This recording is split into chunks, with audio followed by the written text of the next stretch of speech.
organic, unpredictable, unknown, lovely, beautiful, a sense of fulfillment. This is part of the pleasures of life and not the chores of life.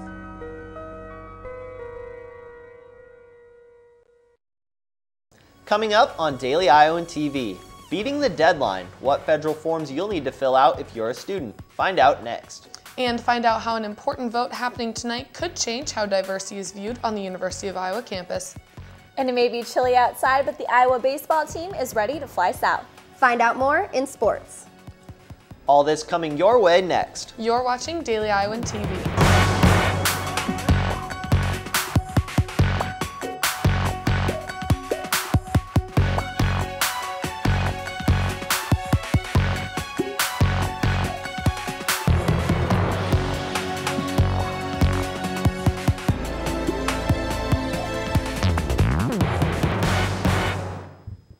Thanks for joining us tonight. I'm Hannah Thompson. And I'm Blake Jorgensen. An American family is learning of devastating news today. Arizona aid worker Kayla Jean Mueller is the latest hostage to die after being held captive by the Islamic State, also known as ISIS. In 2013, Mueller traveled to Syria to help civil war refugees, but disappeared from a street in Aleppo, Syria, never to be found. The White House and family have known details of her disappearance, but for safety reasons kept all whereabout knowledge secret. ISIS claims Mueller died during a Jordanian airstrike. Contrary, President Obama and Congress plan to pass new war legislation to fight the Islamic State. A vote last night is changing the taxi game. In a 7-0 vote, the Iowa City Council passed new taxi guidelines for both metered taxi cabs and ride-sharing companies like Uber. New measures will be taken to improve existing safety issues. These include an online taxi monitoring system that's accessible in applications, required $15 identification cards for all taxi drivers, and language changes for shared ride rules. Despite new rules, ride-sharing services like Uber have yet to decide to come to Iowa City. Questions are stirring in Des Moines after talks of turning the AIB College of Business into the University of Iowa-owned Regional Region Center. Reporters Nick Moffitt and Rebecca Morin traveled to Des Moines to cover President Mason's talk with legislators. They're in the newsroom now to fill us in. So yesterday, Nick and I went to the State Capitol building in Des Moines, where we went to an Appropriations Committee meeting where President Mason spoke about the AIB College of Business. She kind of clarified some questions that legislators had, such as whether state funding will be needed for this college, and President Mason said no, that this college will be self-sustainable, that no state dollars will be needed. Some other questions that they had were in concerns of the students and their students' welfare going forward. Yeah, so a lot of students are really worried about their scholarships moving forward. Originally they had been promised for longer, but now they're just going to go through the end of next summer. So they're really worried about college affordability right now and how they're going to stay in school and eventually try and graduate. Yeah, so I guess we'll just have to see how it plays out at the next Board of Regents meeting in March. A required diversity inclusion class may soon come for all University of Iowa students. The university student government will vote tonight on a proposal to recommend diversity changes to UI administrators. The suggestions include diversity training for faculty and staff, a campus-wide analysis of different diversity campus culture, and hiring faculty who are specifically diversity inclusion trained. Student organizations, including the NAACP, the Black Student Union, and Asian Coalition were among many groups that helped plan the initiative. And just over 100 students attended the Know Your Rights lecture Monday evening in the second floor ballroom of the Iowa Memorial Union. The lecture, which was hosted by Student Legal Services, was intended to help students understand their rights as citizens when faced with situations such as public intoxications, DUIs, and even disorderly houses. Speakers included lawyers and police officers, both of which just wanted to better inform students of what can happen when faced with legal situations. Obviously, we live in an academic society, and a lot of times our contacts with students are in situations that can either be avoided and or de-escalated quickly. The Know Your Rights lecture is a part of an ongoing initiative by Student Legal Services to better educate students about law on campus. Applying for financial aid can be intimidating for new college students. Daily Iowan TV's Megan Horahan explains FAFSA, the free application for federal student aid. The start to almost any kind of federal or state financial aid begins with a FAFSA. Any grants, loans, or work-study programs are awarded based on the 105 questions in that form. It may seem intimidating at first. First year my brother helped me, and if he didn't help me I probably would have no idea what I'm doing. But the initial FAFSA form is fairly simple, asking questions on basic demographic and financial information. It should take no longer than an hour to fill out, and in 3 days it will be put in the hands of the colleges the student chooses. Our office would determine the aid eligibility, and we would send out the award notifications.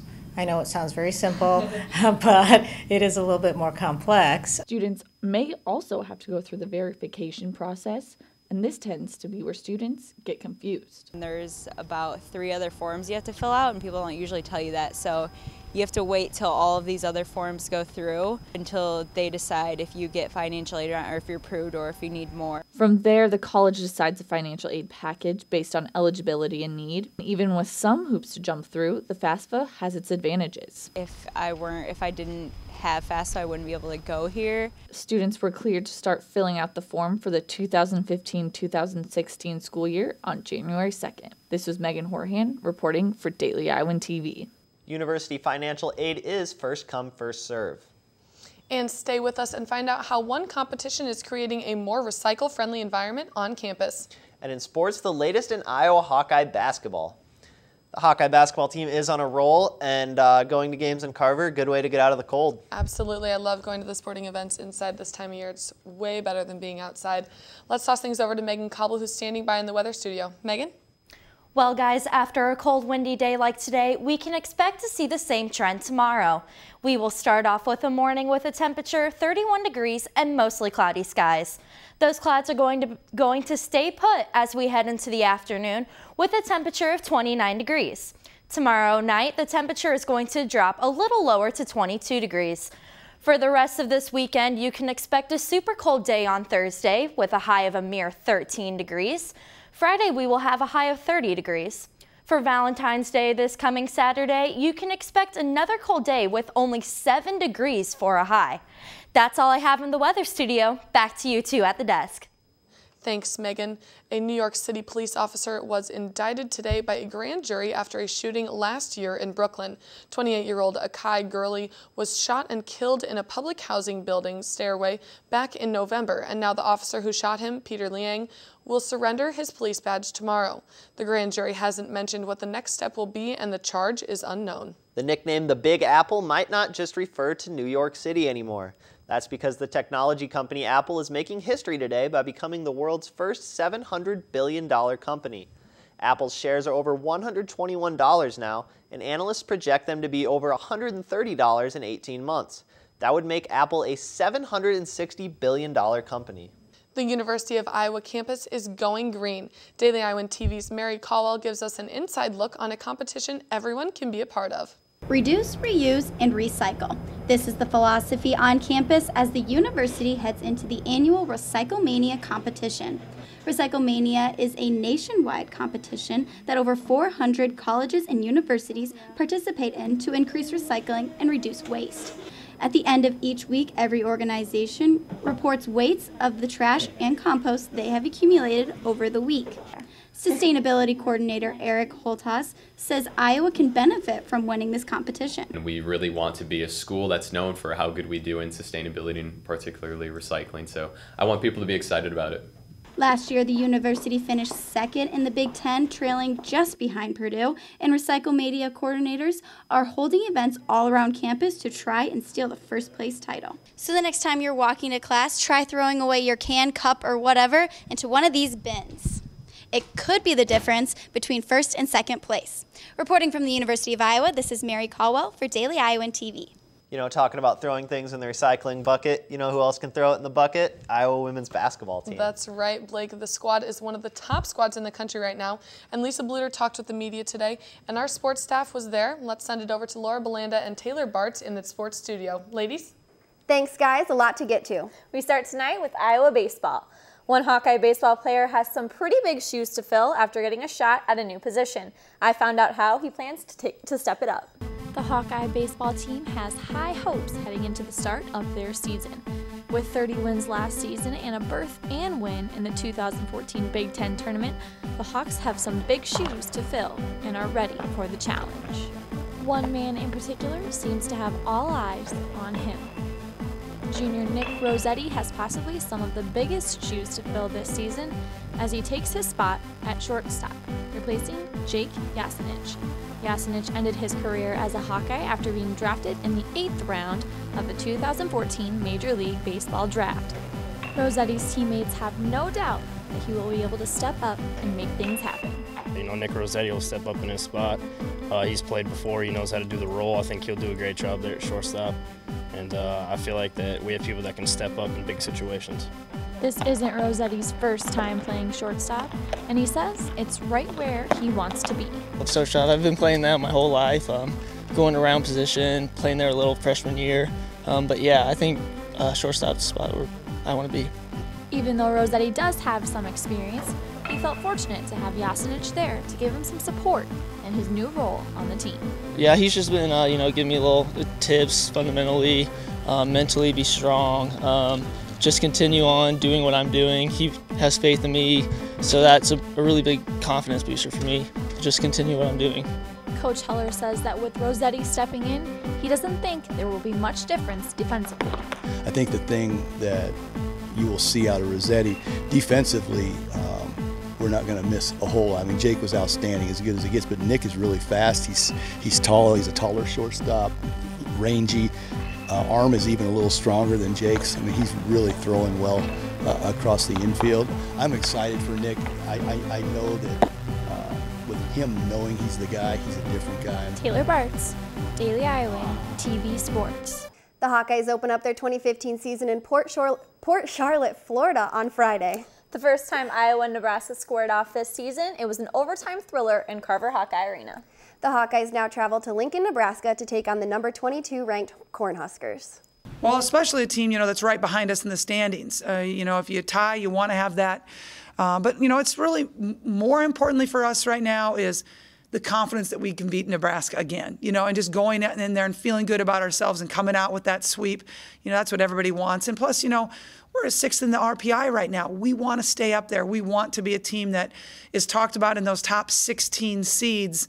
And the way you do that is you go on the road and you get a win at Nebraska. With 3 Big Ten games in 5 days, Coach Bluter compares their upcoming schedule to that of a professional team. The Iowa men's basketball team finds itself in the same situation as last year, currently 6-4 in conference play. But the Hawkeyes are hoping for a different outcome. Basketball reporter Whitney Blakemore has more. It is this point in the season the Hawkeye faithful know all too well. 10 games down and 8 games left in Big Ten play. Last season the Hawks were 6-4 at this point, the exact record they have now, but last year they ended up dropping 6 of their last 8. But this season things are looking to be a little bit different as they hit this home stretch with 2 big wins under their belt. We just had to keep playing hard, keep playing for each other, and I think the past 2 bowl games you've really seen that. It's really been a selfless effort. It's been a unit out on the floor, playing for each other, and we're committed to that, and that's why we're playing so well the past 2 games. We just got to keep that rolling and keep winning. In the past 2 games, the Hawks have been shooting better than 60%, and all 5 of their starters are averaging double figures. If you get easy looks at the rim, you're going to shoot a high percentage. That's pretty simple. Everybody knows that. We're not taking as many tough contested shots as we maybe were early in the year, and we're moving the ball, getting easy looks. That always helps your percentages. Bouncing back from 3 straight losses, the shooting easily one of their best 2 games of the season may just be the beginning of an uphill ending for Iowa. How do we play today, and how can we be better tomorrow, and how can we get ready for Thursday? That's all we're trying to do. Now, if we end up, you look back and say, boy, they peaked at the right time, that's great. But, I don't look at it, I don't think we can look at it that way, to be honest with you. Out of these 8 games left, Iowa's toughest matchup will be Indiana, who is currently tied for 2nd in the Big Ten at 7-4. But the rest of their opponents fill up the basement of conference standings. Whitney Blakemore, Daily Iowan, TV Sports. If the Hawks can continue to keep their shooting accurate and defensive play up, with this schedule, they'll have a much easier time finishing the season on a high note. That's all the time we have tonight. Tune in tomorrow at the same time. Hannah and Blake, back to you. Thanks, ladies. That's all we have tonight on Daily Iowan TV. Make sure to join us tomorrow at the same time. And stay up to date with breaking news at dailyiowan.com. Thanks for joining us. Have a great night.